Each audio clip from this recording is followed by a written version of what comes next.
Welcome back, Kings.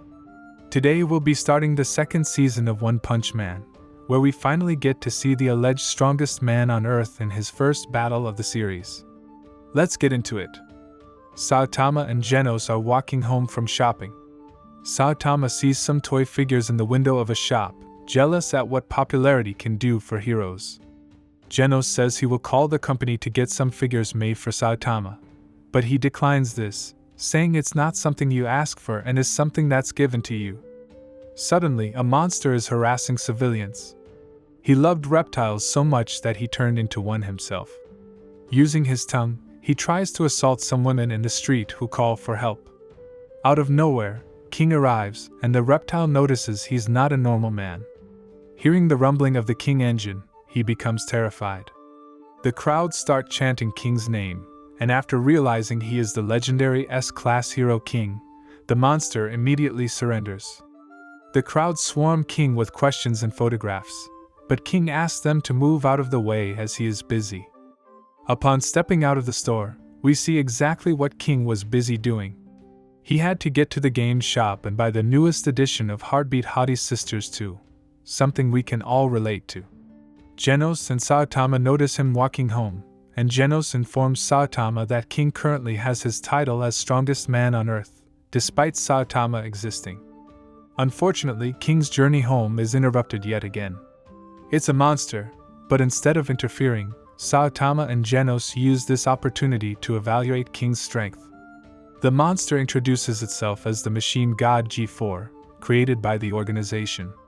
The sole purpose of its creation was to test itself versus King in combat, to see how it fares against the strongest man alive. King attempts to intimidate the machine with his name, but it doesn't work this time.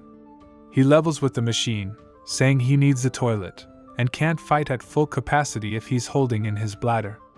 The machine complies, saying he'll wait 10 minutes. For every minute after, he'll kill 10 humans. Genos acknowledges that this machine is deadly, and may even have higher specs than himself. In the bathroom, we see King plotting his strategy. But in reality, he's terrified. He's just a 29-year-old shut-in nerd, with no fighting abilities at all. The rumored King engine is a myth, and is just his heart pounding in fear. He explains that monsters just happen to show up near him constantly, and someone else kills them for him, with him claiming the credit every time, making him seem overpowered. He became the strongest Class S man by not denying any of the credit. Experiencing tremors, he realized the fighting has begun, and there's no way out of it this time. He's forced to run away in fear.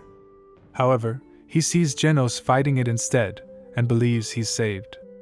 Rocket punching the robot away, Saitama is spectating the battle. He asks if Genos needs help, but he declines, seeing this machine as a personal challenge. Saitama says okay, just don't die, as he heads off, leaving Genos to it. King returns home, relieved. He admits the machine might haunt his dreams, and decides to unwind with his game. He boots it up, and tries to decide his name. Saitama says why not just choose King? But he responds using his real hero name would be weird, before realizing what the hell is this guy doing in my apartment. Saitama explains his window is open, despite this being the 22nd floor. King then realizes this is the B-class guy from the S-class meeting. He's then devastated at Saitama seeing him play such an unmanly game, and implores Saitama to play the action game he's picked up, saying he must have bought this previous game by accident. Reluctantly, King agrees to play with him. Back to Genos, he continues giving this machine a hard time with his incineration cannons. Thinking he'd won the fight, a smaller form of the robot shoots devastating laser beams, before we cut back to King. Saitama is praising how strong he is not only in real life but at games too, but King is wondering how long he'll continue to bother him. Finally, Saitama spills the tea, asking why King ran away earlier. Saitama believes he's found someone like him, someone who's become so strong they're simply bored of fighting now. An emergency is announced. A giant bird is terrorizing the sky. Saitama immediately gets up to seek it out, but the bird finds them first. It crashes into King's house, almost destroying everything, but Saitama's hand prevented it from doing so. He asks King what he plans to do. This time the beast came to his house, so he can't ignore it. King sobs, since again and again he finds himself in this situation. He's a massive fraud and no one knows. He realizes he has to tell Saitama the truth, and as he screams the monster does too. Despite being smaller, the robot is giving Genos a much harder time. He throws a fire extinguisher at it, creating a smoke cloud and breaking a water valve, sending a tsunami into battle as a distraction to wrap his cords around the machine. Checkmate. The beast is dealt with, and Saitama asks if what he said was true, including the part where he pissed himself. It's now King realizes who Saitama is. The man who saved him many years ago from the monster who scarred his face was simply a Saitama with more hair. Saitama asks if living his lie is fun, but says he won't lecture King as it's none of his business. King apologizes for taking lots of Saitama's credit, but he doesn't care. He says that the public see King as the hero's hero, and asks King if he wants to continue lying or be truthful, but King says he can't find the courage to decide. So Saitama simply responds, "Get strong instead." He heads out, saying he'll be back to play games every now and again. Genos takes the remnants of the machine he defeated to Dr. Casino, and asks him to implement the specs into himself. Perplexed at how Genos obtained these parts, he agrees regardless. The doctor tells Genos to not push himself so hard, but Genos says to obtain top 10 in Class S he has to.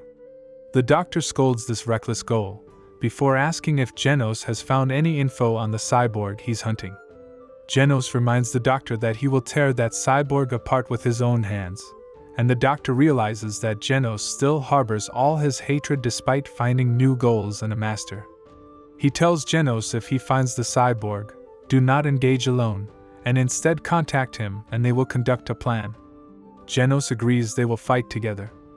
We're cut to Sitch making an announcement to a group of Daiji-looking people. They're the criminals of the underworld.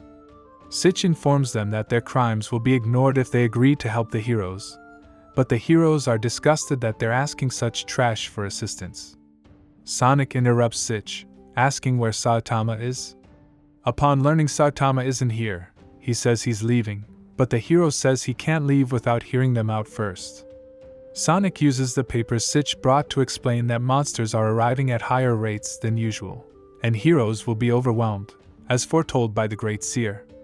They all need to fight together for humanity. Sitch wonders how he got those papers, before Sonic says working with heroes would make him puke. But Sonic isn't the only one with his eyes on Saitama. 3 heroes have arrived at City Z to investigate Saitama due to his rapid rise in the rankings. As the two intensely dream about Saitama, he is far too busy playing games with King. Complaining about King taking all the power-ups, he accidentally breaks the controller. That's all for this one, Kings. Be sure to subscribe for the next episode. I look forward to seeing you all very soon.